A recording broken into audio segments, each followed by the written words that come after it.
ఎలా ఉంది ప్లాన్? మీరు చెప్పిన దాంట్లో పాయింట్ లేదని, పొటెన్షియల్ లేదని నేను అనట్లేదు కిరీట్ గారు. మనం మంచి కోచింగ్ సెంటర్ పెట్టామే అనుకోండి, నేనేదో నీలాంటి టాప్ ప్రొఫెషనల్స్ దాన్ని బ్రహ్మాండంగా నడుపుతారు. అనుకోండి. అనుకోవడం ఏంటి, విషయం అన్నట్టు అంత వినయం కూడా మంచిది కాదు. నువ్వు అదరగొడతావు. తెలుసు సార్, నేను అదరగొడితే మాత్రం మనకు ర్యాంకులు రావద్దు. మధుబాబు, ర్యాంకులంటే బ్యాంకులో లోన్ లాంటివయ్యా. ప్రొసీజర్ తెలిస్తే అవి వస్తూనే ఉంటాయి. ఒకసారి రావడం మొదలు పెట్టిన తర్వాత మచ్చికైన జాతి కుక్కలా మన వెంటే ఉంటాయి. ఆ సంగతి నాకు వదిలేసి. మీ కిరీట్ దాస్ అని కాదు, టోపీ దాస్ అని పేరు పెట్టాల్సింది మీ అమ్మా నాన్న. ఇంతకీ ఈ హైటెక్ కోచింగ్ సెంటర్ మన స్కూల్లో పెట్టడానికి స్థలం ఎక్కడి నుంచి తీసుకొస్తారు? మీ లెక్కల టీచర్లకి ఎక్కలు తప్పించి లోక జ్ఞానం తక్కువయ్యా. గోల్కొండ హై స్కూల్ ఒకప్పుడు గొప్ప స్కూల్ అని చెప్పుకోవడానికి చరిత్ర అయితే ఉంది గాని చెప్పడానికి చెప్పట్టు తిరుగుతుంది. ఏదో మా ట్రస్టీల దేవాల ఐసీయూలో ఉంది గాని లేకపోతే ఈ పాటికి అంత్యక్రియలే ఇక్కడ షాపింగ్ మాల్ రావాల్సింది తెలుసా. నేనే ఆపాను. ఎందుకు? మన కోచింగ్ మాల్ కట్టడానికి. మరి స్కూల్ కూల్ చేస్తారా?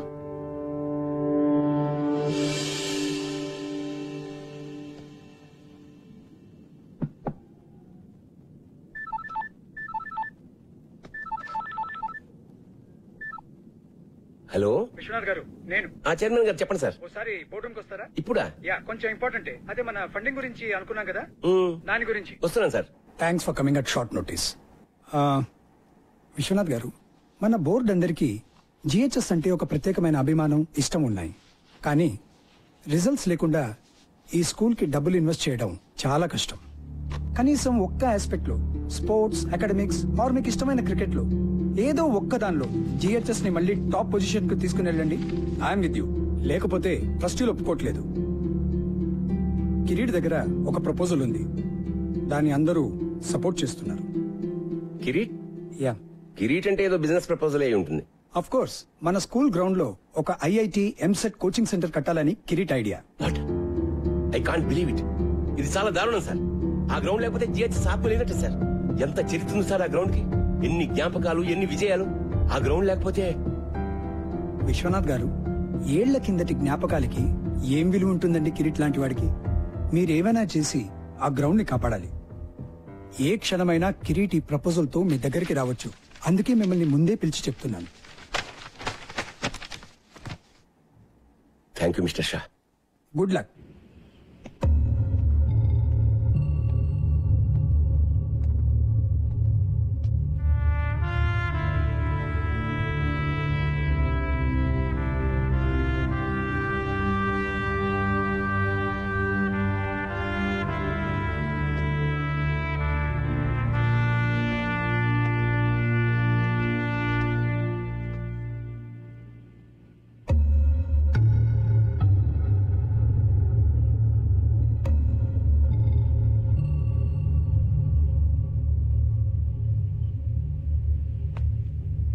సాబ్, బోలు జనీమే. మీరేమీ అనుకోకపోతే నేను ఒక మాట చెప్తాను సార్ మీకు. అనుకునే మాటే చెప్పు. మన పోరగాళ్ళకి ఒక మంచి క్రికెట్ కోచింగ్ పెట్టండి సాబ్. ఎందుకంటే నాకంటేనే ఘోరంగా ఆడుతున్నారు వీళ్ళు. 15 సార్ల క్రితం మీరు ఉన్నప్పుడు సాబ్ ఎంత బాగుండేది. టైం వచ్చింది. మీరు మర్చిపోలేదా సాబ్? బోర్డుని మర్చిపోయిన విషయం ఎలా మర్చిపోతాను? ఆ పెయింట్ కింద ఓ పేరుండేది గుర్తుందా? అవును సాబ్. అతను ఎక్కడున్నాడు ఇప్పుడు?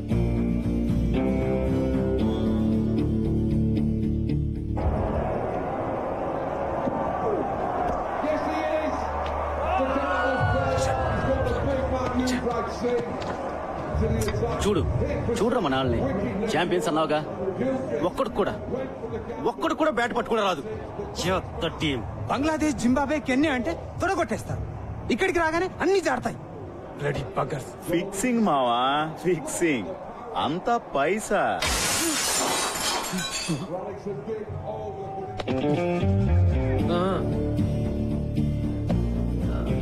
సారీ అండి, ఇంకా వేరే ప్లేస్ లేదు. ఉన్నా మీ కామెంటరీ వినే ఛాన్స్ రాదు. ఏంటే? ఇప్పుడు ఈ ఇన్స్వింగ్ యాకర్ ఎలా ఎలా చూపిస్తాడు. మీరేమో కవర్ డ్రైవ్, తమరేమో పుల్ షాట్ ఆడుతున్నప్పుడు బాడీ వెయిట్ ఎలా ఉండాలో చూపిస్తారు కదా. తీసుకోండి సార్. ఏంటి మళ్ళీ ఓ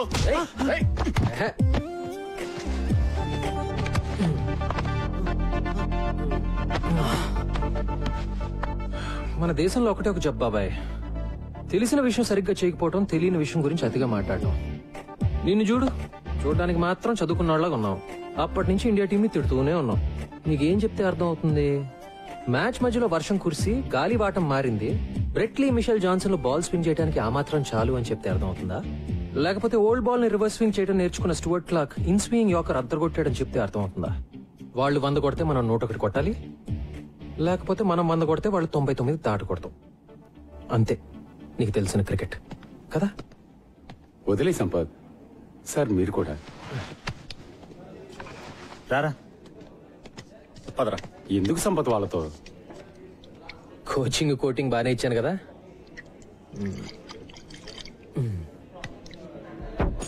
ఏయ్ జాగ్రత్త. Sorry about the table.